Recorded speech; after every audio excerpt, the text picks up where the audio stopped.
আসসালামু আলাইকুম, শুভেচ্ছা সহ সকলকে স্বাগত জানাচ্ছি চ্যানেল আই সংবাদে। এখনকার আয়োজন নিয়ে আপনাদের সাথে আছি আমি ফাবলিহা বুশরা। শুরুতেই চলুন দেখে নিই ফ্রেশ আটা ময়দা সুজি সংবাদ শিরোনামগুলো। ফিলিস্তিনে ইসরায়েলি গণহত্যার প্রতিবাদে রাজধানীতে বিএনপির সংহতি র্যালি। মুসলিম বিশ্ব ঐক্যবদ্ধ থাকলে এমন হত্যাযজ্ঞ হতো না বলে মন্তব্য। গণহত্যা মামলায় কাদের সহ 10 আসামির বিরুদ্ধে রেড নোটিশ জারিতে আইজিপিকে চিঠি। প্লট দুর্নীতি মামলায় হাসিনা পুতুল সহ 18 জনের বিরুদ্ধে গ্রেফতারি পরোয়ানা। ভারতের ট্রান্সশিপমেন্ট বাতিলে বাংলাদেশের রপ্তানিতে কোনো প্রভাব পড়বে না বলে দাবি। দ্রুতই বিকল্প সক্ষমতা তৈরিতে বাণিজ্য উপদেষ্টার আশ্বাস। বিসিএস পরীক্ষার জট নিরসনে পিএসসিতে এনসিপির স্মারকলিপি। পিএসসির সামনে চাকরি প্রার্থীদের অবস্থান কর্মসূচিতে আইন শৃঙ্খলা বাহিনীর বাধা। এবং জলবায়ু পরিবর্তন সহ মানব সৃষ্ট নানা কারণে প্রকৃতি হারাচ্ছে ঋতু বৈচিত্র্য। সচেতনতার তাগিদ পরিবেশবিদদের।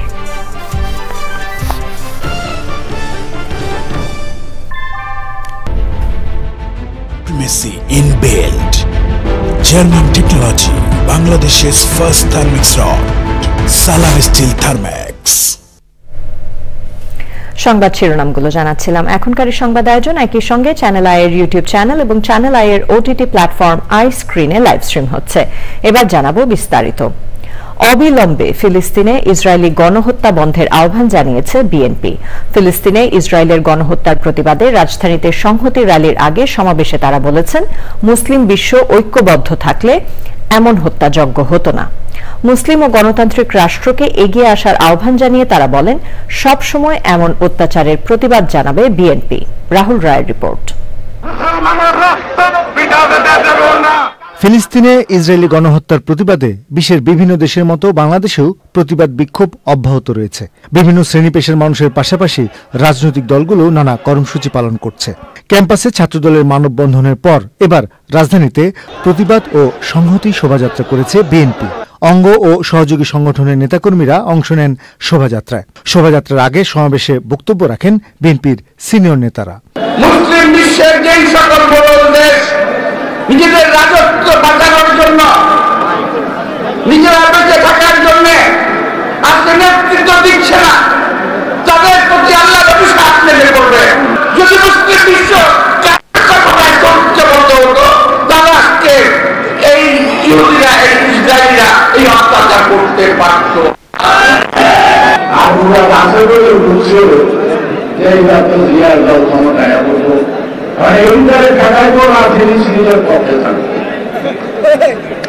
সুতরাং এইটা ঠেকানোর জন্য সবাই ব্যস্ত, পরিস্থিতির ব্যাপারে কেউ ব্যস্ত না। বিএনপি নেতারা বলেছেন, এমন মানবতা বিরোধী অপরাধের বিপক্ষে সবার সোচ্চার হতে হবে।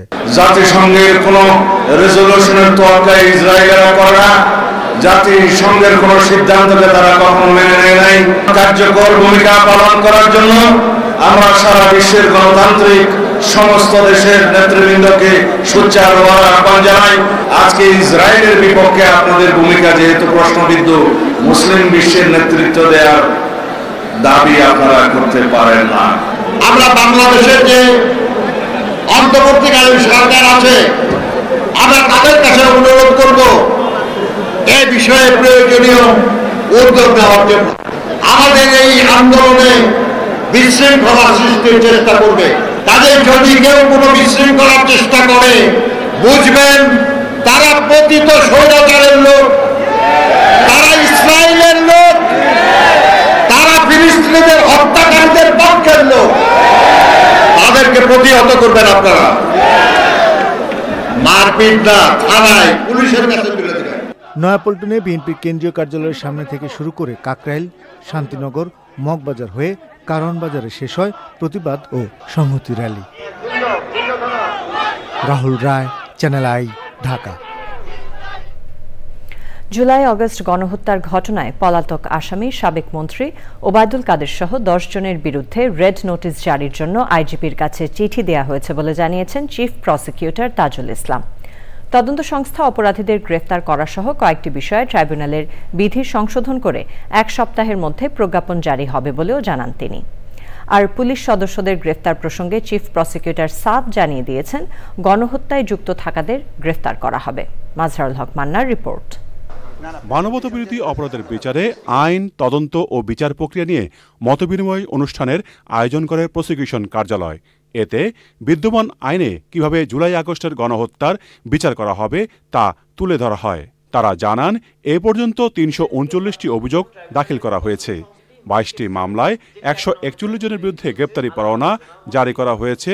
এর মধ্যে 54 জনকে গ্রেপ্তার করা হয়, পলাতক 87 জন।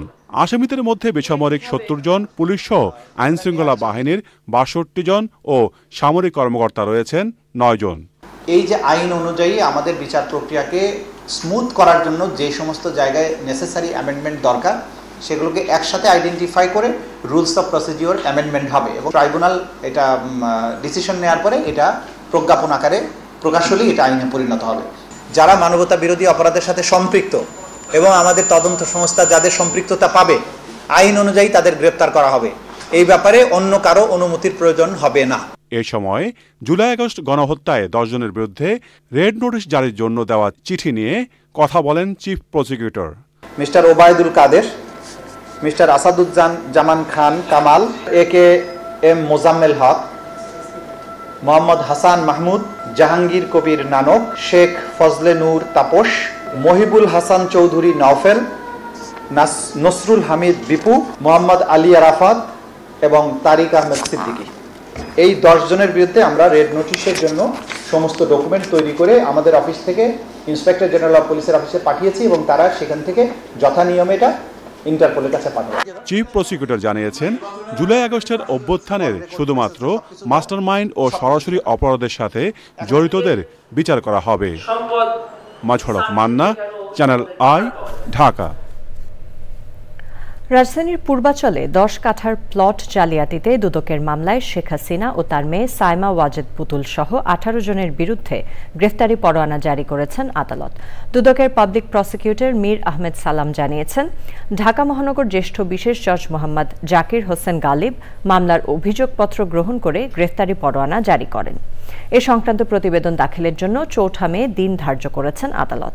চার্জশিটে বলা হয়েছে, সাবেক প্রধানমন্ত্রী শেখ হাসিনার মেয়ে সাইমা ওয়াজেদ অসৎ উদ্দেশ্যে নিজ ও পরিবারের অন্য সদস্যদের মালিকানায় ঢাকা শহরে বাড়ি বা ফ্ল্যাট থাকার পরও তা হলফনামায় গোপন করে পূর্বাচল নতুন শহর আবাসন প্রকল্পে প্লট নেন।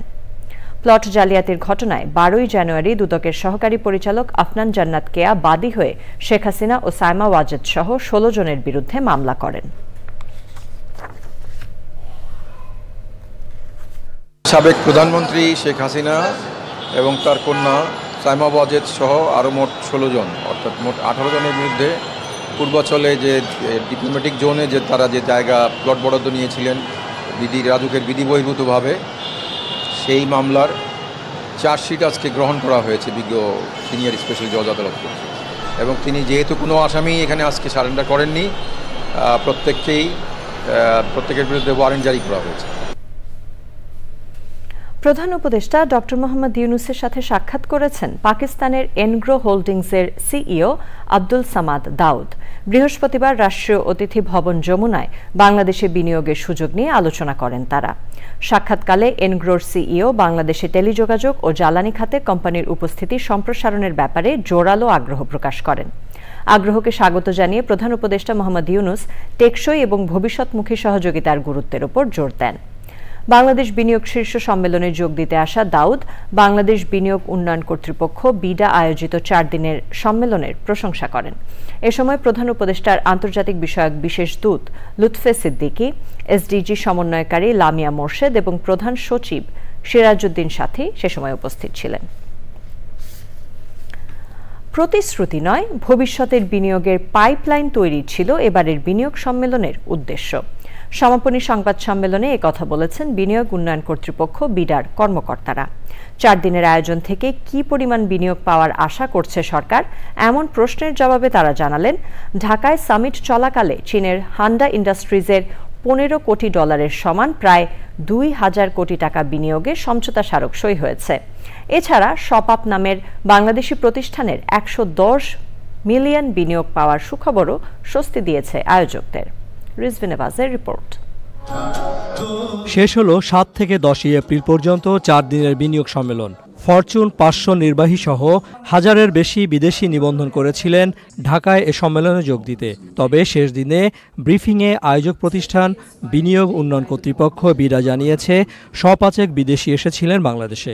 বিনিয়োগে প্রতিশ্রুতি নয়, বাংলাদেশ সম্পর্কে বিদেশিদের জানানোই ছিল আয়োজনের মূল উদ্দেশ্য। আমাদের নির্বাহী চেয়ারম্যান মধ্যে আগে বলেছেন আসলে কোন জায়গা থেকে কত বিনিয়োগ পাচ্ছি সেটাই সামিটের উদ্দেশ্য না, বরং উদ্দেশ্য হচ্ছে একটা পাইপলাইন তৈরি করা, একটা প্ল্যাটফর্ম তৈরি করা। এর আগের বার সামিটেও আমরা বেশ বড় অঙ্কের একটা ফিগার হয়তো আপনাদের জানিয়েছিলাম যে গত সামিটে কত কমিটমেন্ট এসেছিল, কিন্তু আলটিমেটলি সেটা কিন্তু ইমপ্লিমেন্টেড হয় নাই। বলে কমিটমেন্ট করে যাওয়া এবং সেটা ইমপ্লিমেন্ট করা দুটোর মধ্যে একটু ডিফারেন্স আছে। এবার একটি প্রাইমারি অবজেক্টিভ বলে থাকে, এটা হচ্ছে পাইপলাইন তৈরি করা, যেটাকে আমরা ট্র্যাক করতে পারি। যেগুলো আমরা একেবারে হাই ভ্যালু এমওইউ সই করেছি, তার মধ্যে একটি ছিল $150 মিলিয়ন, যেটা একেবারে এই আপনার সামিটেই সই হয়েছে। তার আগে ওই দিন গতকালকে সকালবেলায় আমরা জানলাম যে আমাদের শপআপ যে স্টার্টআপের যে বিজনেস আছে ওখানে 110 মিলিয়নের মতো ইনভেস্টমেন্ট এসেছে। ওটা একেবারে আমাদের সামিটের থ্রুতে এসেছে, সেটা মানে কোনো কিছুই আসলে একদিনে হয় না। এর আগেও ঢাকায় বিডা বিনিয়োগ সম্মেলন আয়োজন করে। আগেরগুলোর সঙ্গে এবারের সম্মেলনের গুণগত পার্থক্য কি, প্রশ্ন ছিল আয়োজকদের কাছে। মানে প্রায় 70 জন মন্ত্রী প্রতিমন্ত্রী মিলিয়ে অনেকে থাকাতে আসলে ওনাদের অ্যাপ্রুভাল পেতে বা প্রসেসগুলোকে আপনার পাস করতে অনেক সময় লাগতো। আপনি যদি আসলে আমাদের এখন টপ লেভেলে দেখেন, আমাদের কিন্তু আসলে হাতে গোনা মাত্র কয়েকজন, 25 থেকে 26 জন অ্যাডভাইজার আছে। তার মানে কি আসলে আপনার ডিসিশনগুলো এখন মোর সেন্ট্রালাইজড হচ্ছে, আরো সহজ হচ্ছে। তো এই জিনিসগুলো আসলে ইনভেস্টর এবার এসে নিজেরাও অনুধাবন করতে পারে। বিডার কর্মকর্তারা মনে করছেন আগামী 1.5 থেকে 2 বছরের মধ্যে এবারের সম্মেলনে অংশগ্রহণকারীরা বাংলাদেশে বিনিয়োগ শুরু করবেন। রিজভিন আওয়াজ, চ্যানেল আই, ঢাকা।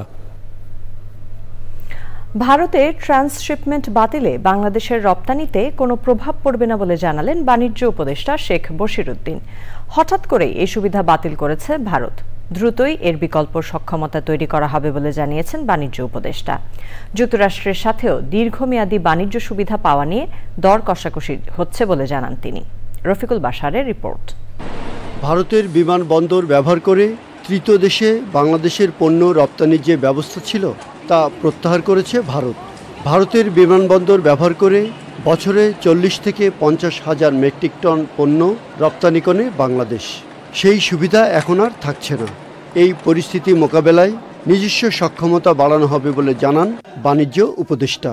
ভারতের সিদ্ধান্তে স্থলপথে নেপাল, ভুটানে রপ্তানিতে কোনো প্রভাব পড়বে না বলেও তিনি জানান। প্রতিযোগিতার সক্ষমতায় কোনো ঘাটতি না পড়ে এবং আমাদের রপ্তানির ক্ষেত্রে যোগাযোগের জন্য কোনো ঘাটতি না পড়ে।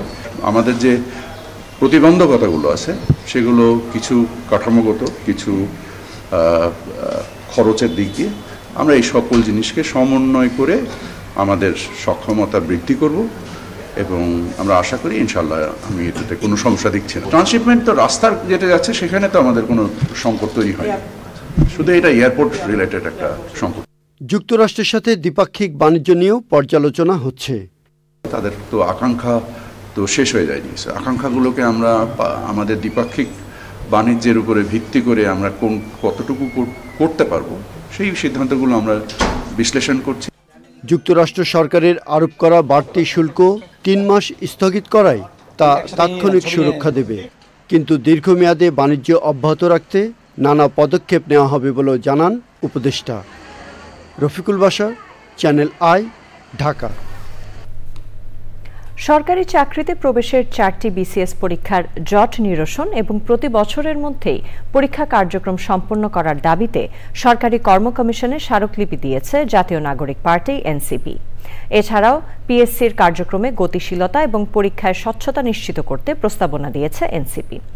এদিকে পরীক্ষার্থীদের দাবির পর 44তম বিসিএস এর মৌখিক পরীক্ষার তারিখ পেছানোর ঘোষণা দিয়েছে পিএসসি। আক্তার হোসেনের রিপোর্ট। পরীক্ষা গ্রহণের বিভিন্ন পর্যায়ে আটকে রয়েছে 44, 45 ও 46তম বিসিএস এর প্রক্রিয়া। এখন নতুন করে 47তম বিসিএস এর বিজ্ঞপ্তি দেয়ায় পরীক্ষা নিয়ে জট আরও বেড়েছে। এমন অবস্থায় আবেদনকারীরাও রয়েছেন নানা শঙ্কায়।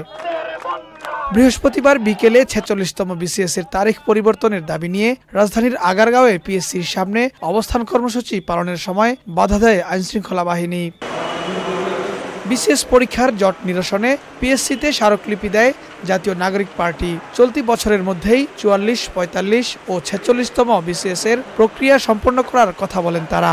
বাংলাদেশের সবচেয়ে গুরুত্বপূর্ণ সময় এখন হচ্ছে তরুণদের, এবং এই তরুণদের আমরা চাই না এই বিসিএস সহ যে চাকরির পরীক্ষাগুলোর দীর্ঘসূত্রিতার মধ্যে বেঁধে রাখতে। আমরা চাই এই পিএসসির থেকেই এই আসলে আন্দোলনটা শুরু হোক, পরিবর্তনটা শুরু হোক, যে ১ বছরের মধ্যেই আসলে এই কমিশন থেকেই শুরু হোক এটা, যে ১ বছরের মধ্যেই পিএসসি আসলে এই বিসিএস এর প্রক্রিয়া, একটা বিসিএস এর প্রক্রিয়া পুরোপুরি সম্পন্ন করতে পারে। নির্দিষ্ট বছরের মধ্যেই বিসিএস পরীক্ষার প্রক্রিয়া সম্পন্নের দাবি জানিয়ে পরীক্ষা পদ্ধতিতে স্বচ্ছতা নিশ্চিতে বেশ কিছু প্রস্তাবনাও দেন নেতারা। ভাইবায় টেম্পারিং করার একটা অভিযোগ ছিল যে ২০০ নম্বর থাকে, সেই জায়গা থেকে আমরা কিন্তু সুস্পষ্ট প্রস্তাব দিয়েছি যে ১০০ নম্বরের যে সিদ্ধান্ত নেওয়া হয়েছে ২০০ নম্বর কমিয়ে যেন সেখানে স্বচ্ছতার একটা জবাবদিহিতা তৈরি করা যায়, সেটি যেন ৪৫ বিসিএস থেকেই কার্যকর করা হয়। যে পুলিশ ভেরিফিকেশনের মধ্য দিয়ে এই পরীক্ষার্থীদের যে ধরনের হয়রানি করা হয় এবং পুলিশ ভেরিফিকেশনের সুনির্দিষ্ট মাত্রা নেই এবং কোনো ধরনের কোনো প্রস্তাবনা নেই যে কি কি অপরাধ থাকলে তার চাকরি পরীক্ষাগুলোতে সে প্রবলেম ফেস করবে বা তাকে দেয়া যাবে না, এরকম কিছু নাই। যে কারণে হয় কি পুলিশরা কিন্তু নিজেদের মন গড়া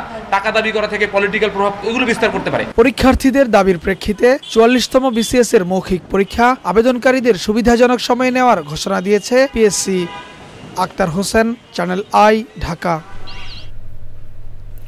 বাংলাদেশের নাম পরিবর্তন সহ 4টি মৌলিক প্রস্তাবনা ঐক্যমত্য কমিশনের কাছে জমা দিয়েছে ইসলামী আন্দোলন বাংলাদেশ। তাদের প্রস্তাবিত নাম people's welfare state of Bangladesh. Islami Andolan বাংলাদেশের প্রতিনিধিরা তাদের সংস্কার প্রস্তাব ঐক্যমত্য কমিশনের কাছে তুলে দিতে গেলে কমিশনের সহসভাপতি জানান, আগামী 15ই মের মধ্যে সব রাজনৈতিক দলের সাথে প্রাথমিক আলোচনা শেষ করা হবে। জান্নাতুল বাকিয়া কেকার রিপোর্ট। রাষ্ট্রের বিভিন্ন পর্যায়ের সংস্কার ও নির্বাচনের প্রস্তুতি নিয়ে ধারাবাহিকভাবে প্রস্তাবনা তুলে ধরছে বিভিন্ন রাজনৈতিক দল। এরই ধারাবাহিকতায় বৃহস্পতিবার দুপুরে ইসলামী আন্দোলন বাংলাদেশের প্রতিনিধিরা সংস্কার প্রস্তাব জমা দেন জাতীয় ঐক্যমত্য কমিশনের কাছে। মতবিনিময়ে পরবর্তী কর্মসূচি নিয়ে কথা বলেন জাতীয় ঐক্যমত্য কমিশনের সহসভাপতি।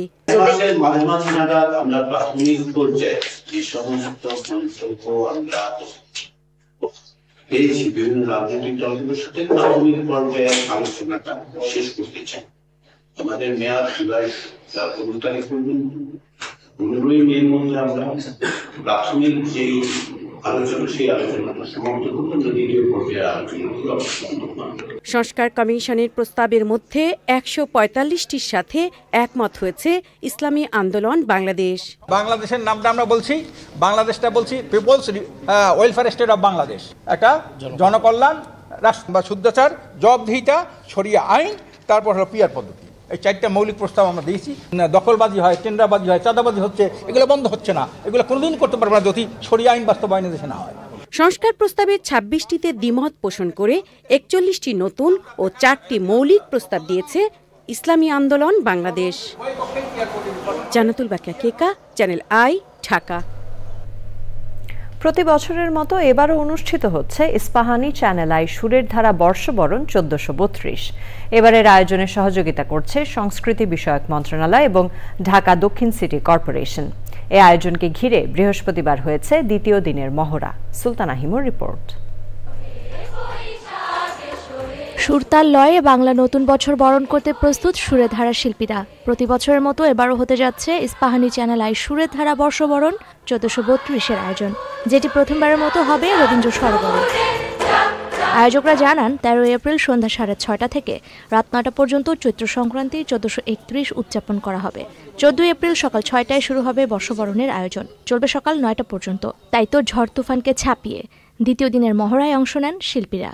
পহেলা বৈশাখ যে বাঙালির একটি প্রাণের উৎসব, আজকের মহড়াতে সেটি প্রমাণ করে।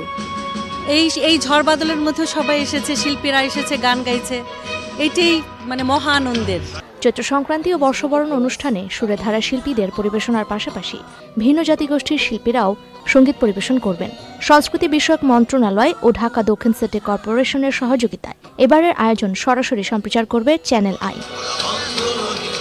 Sultana Himu, channel I, Dhaka.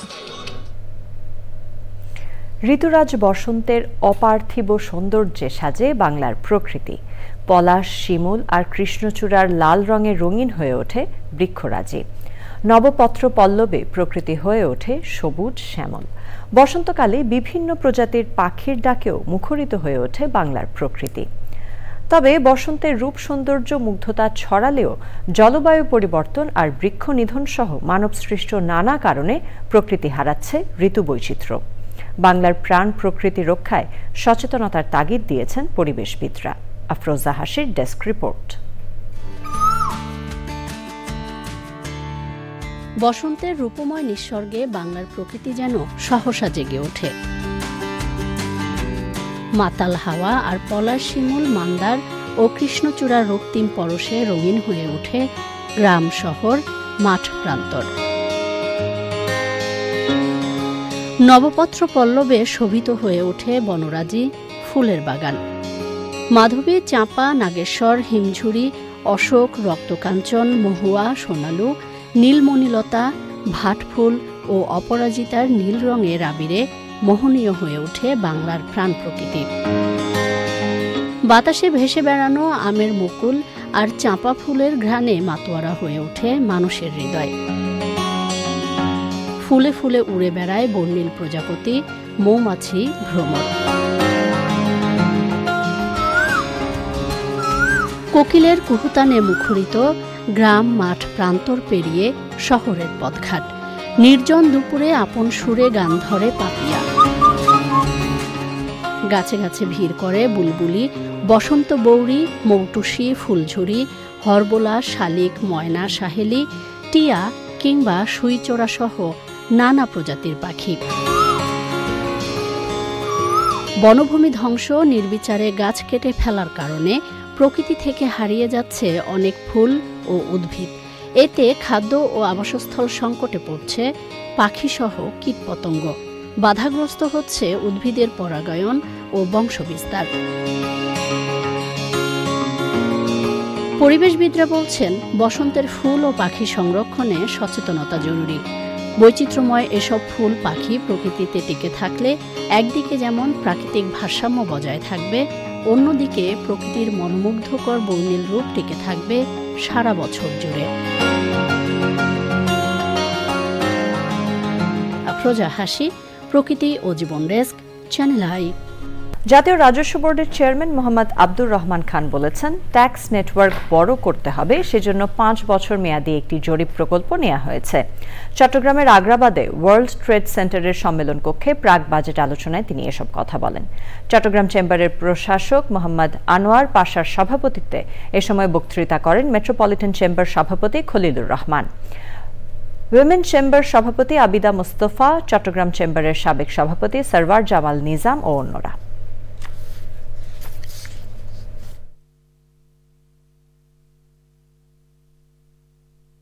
আর আমাদের ট্যাক্স নেট বড় করতে হবে, সেই জন্য আমরা একটা বড় প্রজেক্ট নিব। ভ্যাট এবং ইনকাম ট্যাক্স একসাথে কাজ করবে। আমাদের প্ল্যান আছে 5 বছর মেয়াদী একটা জরিপের প্রজেক্ট নিব এবং প্রত্যেকটা অঞ্চল একদম চিরুনি অভিযান করে আমরা প্রত্যেক ট্যাক্স পেয়ারকে যার ভ্যাট দেওয়ার কথা তাকে রেজিস্ট্রেশনে আনবো, যার ট্যাক্স দেওয়ার কথা তাকে রেজিস্ট্রেশন নিয়ে আসবো। পিলখানা হত্যাকাণ্ডে বিস্ফোরক মামলায় 239 জন সাবেক বিডিআর জওয়ানের জামিন শুনানি 5 অগস্টের পর চতুর্থবারের মতো পেছানো হয়েছে। বৃহস্পতিবার সকালে আসামি, সাক্ষী এবং আইনজীবীরা আদালতে আসার পর জানতে পারেন বিচারক অসুস্থ থাকায় শুনানি হবে না। পরবর্তী শুনানির দিন নির্ধারণ করা হয়েছে 8 মে। এর আগে 13 মার্চ কেরানীগঞ্জের কেন্দ্রীয় কারাগারে অস্থায়ী বিশেষ আদালতে জামিনের আবেদন দাখিল করা হয়। সেদিন আদালতে সাক্ষ্য দেন মামলার 287 নম্বর সাক্ষী। মামলায় 834 জন আসামির মধ্যে এখন পর্যন্ত জামিন পেয়ে মুক্তি পেয়েছেন 178 জন। জামিন আদেশের তারিখ বারবার পেছানো এবং সাক্ষ্য না নেয়ায় সমালোচনা করেছেন আসামি পক্ষের আইনজীবীরা। 2009 সালের 25 ও 26 ফেব্রুয়ারি পিলখানায় সীমান্তরক্ষী বাহিনীর সদর দপ্তরে বিদ্রোহে 57 সেনা কর্মকর্তা সহ 74 জন নিহত হন। ওই ঘটনায় হত্যা ও বিস্ফোরক আইনে 2টি মামলা হয়।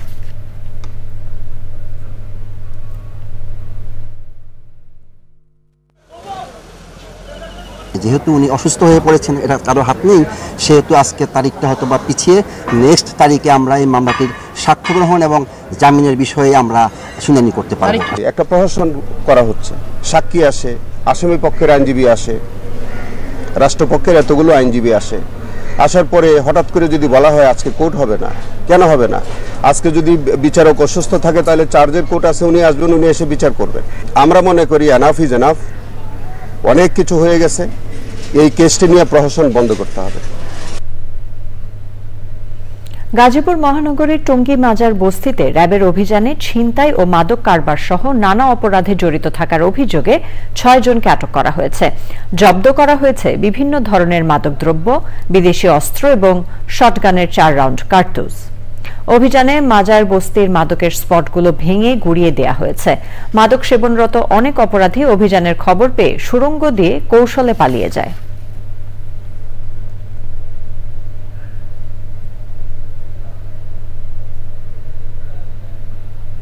১২ এপ্রিল জাতীয় পথ নবজাতক দিবস ঘোষণা করা, সরকারি উদ্যোগে নিউবর্ন হাব গড়ে তোলা এবং প্রতি বছর পথ নবজাতকদের জন্য বিশেষ কার্যক্রম গ্রহণ করার দাবিতে সংবাদ সম্মেলন করেছে ডাক্তার মুজিব নিউবর্ন ফাউন্ডেশন। রাজধানীতে জাতীয় প্রেস ক্লাবে সংবাদ সম্মেলনে জানানো হয়েছে, মাতোয়াইল শিশু মাতৃ স্বাস্থ্য ইনস্টিটিউটের পরিচালক ডাক্তার মুজিব তার ফাউন্ডেশনের মাধ্যমে ইতিমধ্যে ৪১ জন পরিত্যক্ত নবজাতককে উদ্ধার করে জরুরি চিকিৎসা সেবা দিয়ে সুস্থ করে তুলেছেন, যাদের অনেককে নিঃসন্তান দম্পতির হাতে তুলে দেয়া হয়েছে। দেশের যে কোনো স্থানে পরিত্যক্ত অবস্থায় কোনো নবজাতকের দেখা মিললে তাকে জানালে পথ নবজাতকের সুচিকিৎসা সহ দায়িত্ব নেয়ার অঙ্গীকার করেছেন ডাক্তার মুজিব। এবারে নিটোল টাটা আন্তর্জাতিক সংবাদ।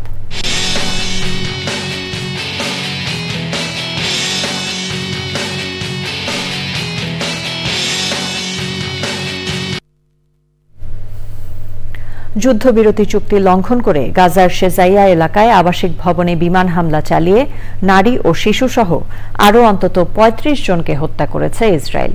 নিহতের মধ্যে ৮ নারী ও ৮ শিশু বলে জানিয়েছেন চিকিৎসকরা। এ নিয়ে নিহতের সংখ্যা দাঁড়িয়েছে ৪৫ জনে। এ ঘটনায় ২০০-র বেশি মানুষ আহত হয়েছেন। ধ্বংসস্তূপে এখনও নিখোঁজ ৮০ জন। ১৮ মার্চ গাজায় নতুন করে ইসরায়েলি হামলা শুরু হওয়ার পর থেকে প্রায় ১৫০০-র বেশি ফিলিস্তিনি নিহত হয়েছেন। গাজার হাসপাতালগুলোতে পর্যাপ্ত ওষুধের মজুদ না থাকায় ওষুধ সরবরাহ বাড়ানোর আহ্বান জানিয়েছে গাজার স্বাস্থ্য মন্ত্রণালয়। এছাড়া গাজায় বন্দী থাকা ৮০ ফিলিস্তিনিকে মুক্তি দিয়েছে ইসরায়েলি সেনাবাহিনী। গাজার খান ইউনিসের ইসরায়েলি নিয়ন্ত্রিত কিসুফিম এলাকায় আটকদের মুক্তি দেয়া হয়। এদিকে গাজা যুদ্ধের প্রতিবাদ করায় ইসরায়েলি বিমান বাহিনীর পাইলট ও কর্মকর্তা সহ ৯৭০ জনকে বহিষ্কারের হুমকি দিয়েছে কর্তৃপক্ষ। এবারে আইস্ক্রিন সাংস্কৃতিক সংবাদ।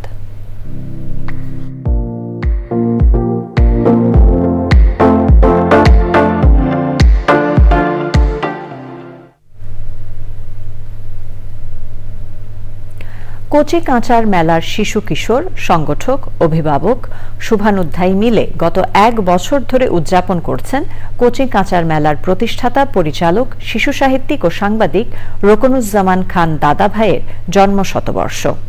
পাঠচক্র, আলোচনা, চিত্রাঙ্কন, আবৃত্তি, স্মৃতিচারণ, গবেষণামূলক প্রকাশনা সবকিছু মিলিয়ে গড়ে উঠেছে এক ভালোবাসার চিত্রপট। বিকেলে রাজধানীতে কচি কাঁচার মেলায় ৩ দিনের সমাপনী অনুষ্ঠানমালার দ্বিতীয় দিনে ছিল শিশু কিশোরদের সদস্যদের সাংস্কৃতিক পরিবেশনায় সঙ্গীত, নৃত্য ও আবৃত্তি। সাংস্কৃতিক আয়োজনে অংশ নেয় উল্লাপাড়া, নোয়াখালী, চাঁদপুর, নারায়ণগঞ্জ, সুনামগঞ্জ, সাতক্ষীরা, টাঙ্গাইল, ঢাকার দনিয়া ও গ্যান্ডারিয়া কচি কাঁচার মেলার ১৫০-র বেশি শিশু কিশোর। এবার জানাবো কৃষি সংবাদ।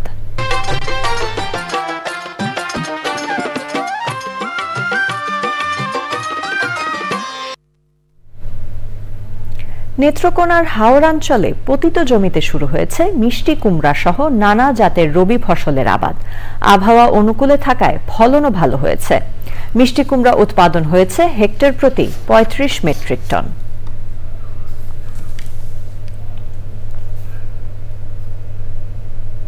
এবার জানাবো প্রকৃতি সংবাদ।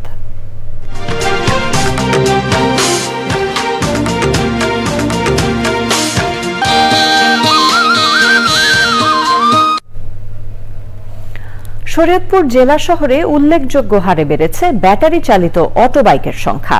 চালকদের লাইসেন্স কিংবা প্রশিক্ষণ না থাকায় অনিয়ন্ত্রিত ড্রাইভিংয়ে বেড়েছে যানজট ও দুর্ঘটনা। এছাড়া মাত্রাতিরিক্ত শব্দ দূষণে হুমকিতে জনস্বাস্থ্য। পরিস্থিতির উত্তরণে অটোবাইক নিয়ন্ত্রণ নীতিমালার তাগিদ দিয়েছেন সংশ্লিষ্টরা।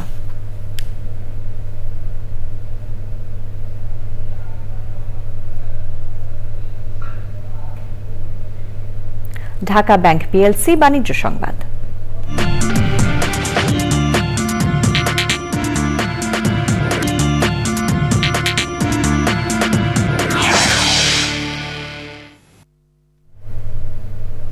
ভারত ট্রান্সশিপমেন্ট সুবিধা বাতিল করলেও আঞ্চলিক বাণিজ্যে তার প্রভাব পড়বে না বলে মনে করেন মলদ্বীপের high commissioner Shiunin Rashid. Bangladesh institute of international and strategic স্টাডিজের নিয়মিত আলোচনা পর্বের অতিথি হিসেবে তিনি বলেন, সরাসরি পণ্য পরিবহন সুবিধা না থাকায় দুদেশের বাণিজ্য স্থবির হয়ে আছে।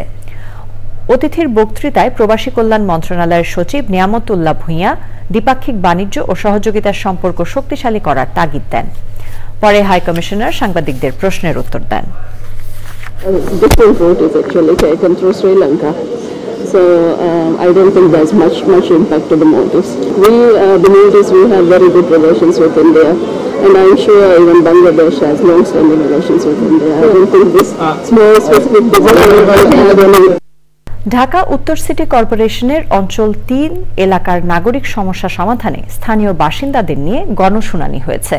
বিকেলে রাজধানীর মগবাজার মধুবাগ কমিউনিটি হলে গণশুনানিতে ডিএনসিসির প্রশাসক মোহাম্মদ এজাজ বলেন, আগামী বর্ষায় এডিস মশা নিয়ন্ত্রণে সেনাবাহিনীকে দায়িত্ব দেওয়া হয়েছে। সেই সঙ্গে এলাকা ভিত্তিক পার্কের উন্নয়নে স্থানীয় বাসিন্দাদের সঙ্গে নিয়ে সৃজনশীল কাজ করবে ডিএনসিসি। এ সময় শুনানিতে অঞ্চল ৩ এর ওয়ার্ডগুলোর স্কুল কলেজের শিক্ষক, মসজিদের ইমাম, বাজার কমিটির সভাপতি ও সাধারণ সম্পাদক অংশ নেন।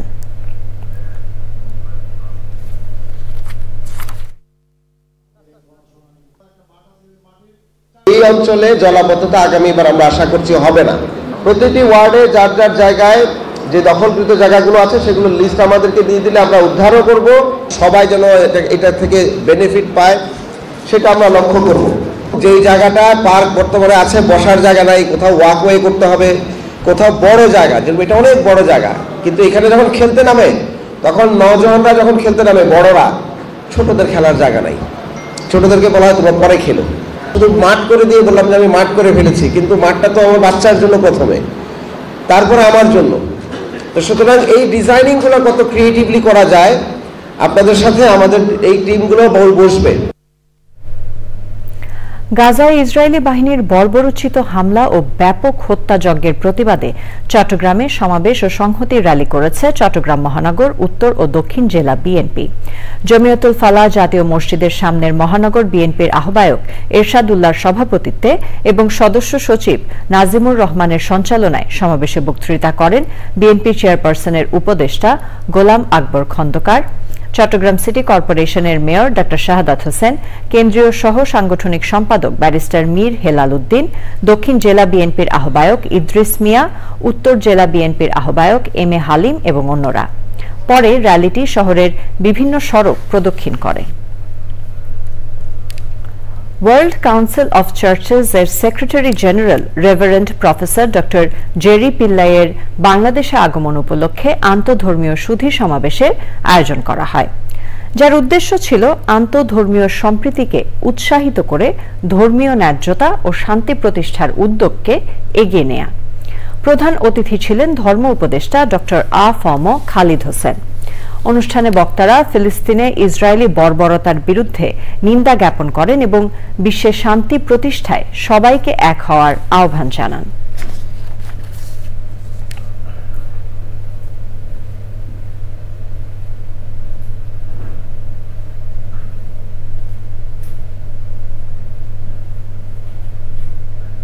এরই সাথে আয়োজনের শেষ পর্যায়ে আমরা, তবে যাবার আগে ফ্রেশ আটা ময়দা সুজি সংবাদ শিরোনামগুলো জানিয়ে দিচ্ছি আরো একবার।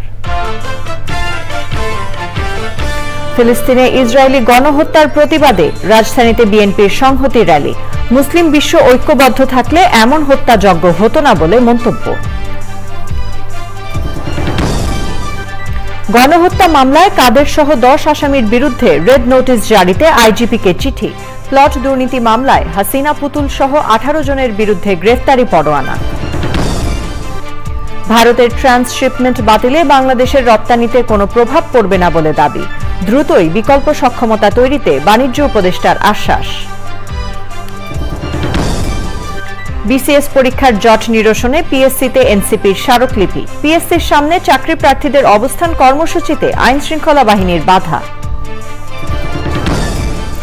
এবং জলবায়ু পরিবর্তন সহ মানব সৃষ্ট নানা কারণে প্রকৃতি হারাচ্ছে ঋতু বৈচিত্র্য, সচেতনতার তাগিদ পরিবেশবিদদের।